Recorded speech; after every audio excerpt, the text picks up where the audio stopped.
Spinoza tried to submit Cartesian metaphysics to a geometrical method even more rigorous than that used by Descartes himself. Like Descartes, Spinoza's philosophy is centered on a definition of substance, but Spinoza had detected a contradiction in Descartes' account. Descartes had said, "By substance we can conceive nothing else than a thing which exists in such a way as to stand in need of nothing beyond itself."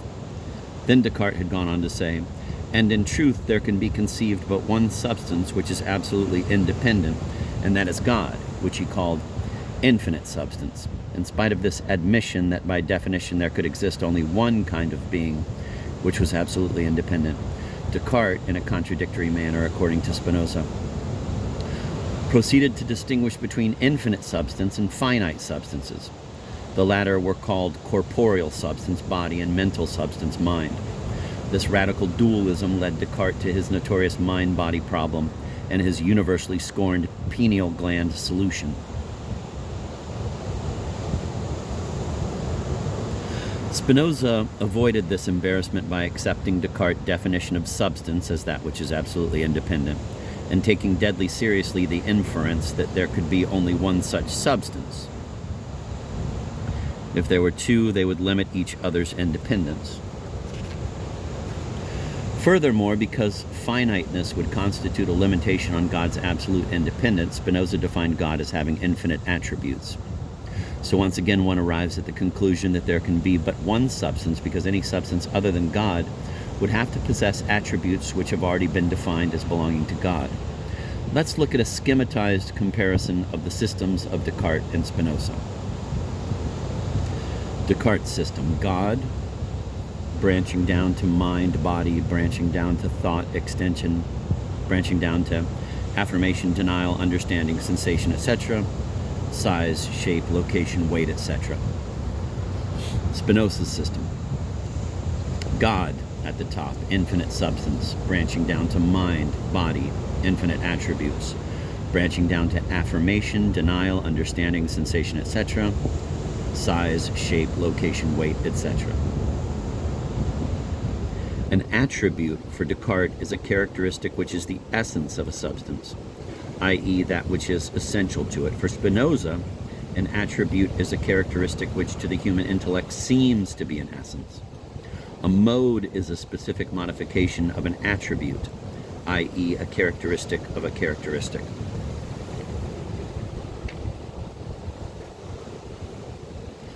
Like Descartes, Spinoza equated infinite substance with God, but he also equated it with nature. The equation nature equals God makes him a pantheist.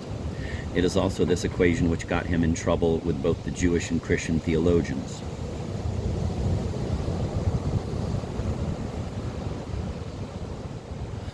There are two human perspectives on reality, i.e. on God. One viewed through the attribute of mind, resulting in idealism, the claim that only mind exists, and one viewed through the attribute of body, resulting in materialism, the view that only matter exists.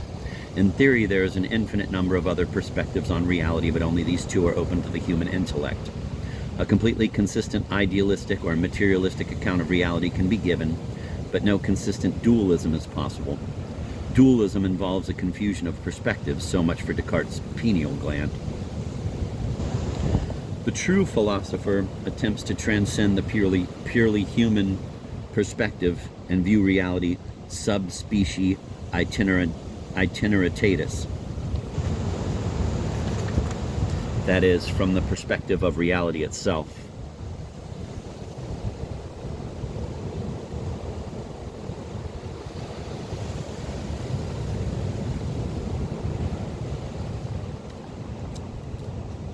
Let me read that again. The true philosopher attempts to transcend the purely human perspective and view reality sub specie aeternitatis. That is, from the perspective of reality itself.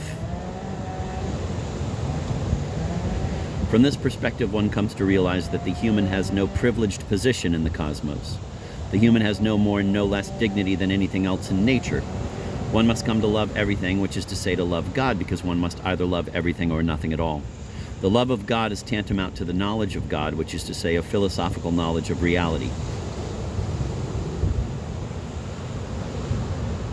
This difficult intellectual love of God is, like that of Platonism, a form of rationalism tainted with mysticism.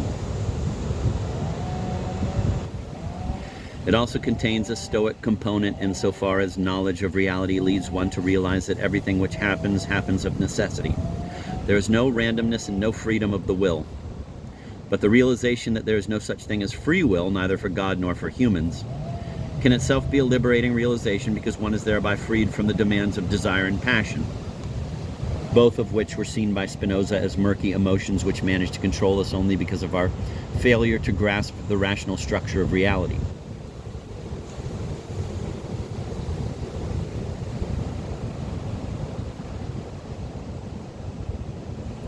With knowledge, these emotions can be transformed into clear and distinct ideas, leading to a kind of blessedness and joy. Spinoza wrote, "There cannot be too much joy. It is always good, but melancholy is always bad." The third of the great continental rationalists was the German Gottfried Leibniz, 1646 to 1716.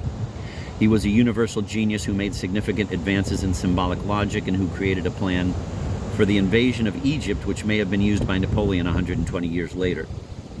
He also invented a calculating machine which could add, subtract, and do square roots. Leibniz was one of the supreme intellectuals of all time, but as a human being, he was not admirable. Bertrand Russell.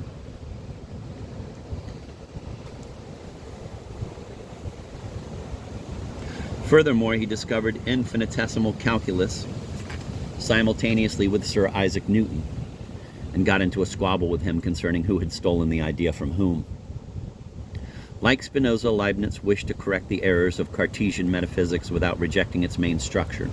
But Leibniz was not satisfied with Spinoza's pantheistic monism, nor with his naturalism, i.e. his view that all is nature and that the human being has no special status in reality. Leibniz wanted a return to a Cartesian system with real individuals and a transcendent God. Leibniz's system, as set forth in his Monadology and Essays in Theodicy, can be summarized in terms of three principles: the principle of identity, the principle of sufficient reason, and the principle of internal harmony. 1. The principle of identity. Leibniz divided all propositions into two types, which later philosophers would call analytic propositions and synthetic propositions. Take a look at the following table. Analytic.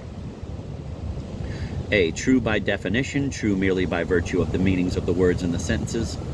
B. Necessary. Their opposites are self-contradictions, they cannot be false. C. A priori. Their truth is known independently of observation.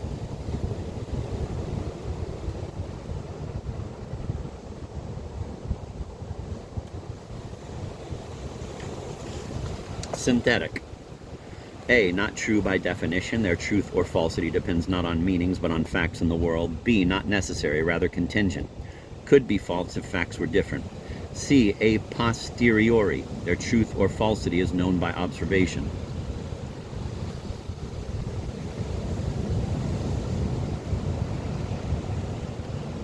Following are some examples of analytic sentences. A. All bachelors are men. B. 2 plus 3 equals 5. C. Either A or not minus A.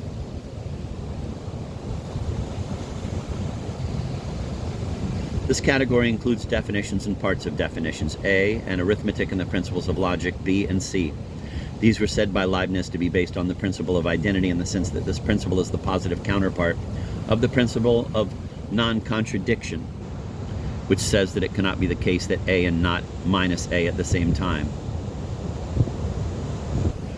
In that the negation of every analytical sentence is a self-contradiction, e.g. not all bachelors are men implies the contradictory assertion some men are not men, because the definition of bachelor is unmarried man.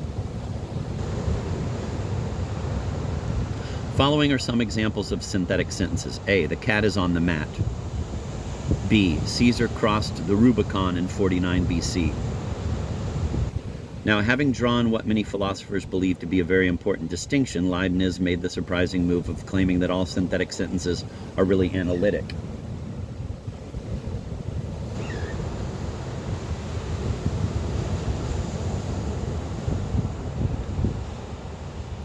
Subspecie aeternitatis, that is to say, from God's point of view, it is the case that all true sentences are necessarily true, even though it doesn't seem to be the case to us humans.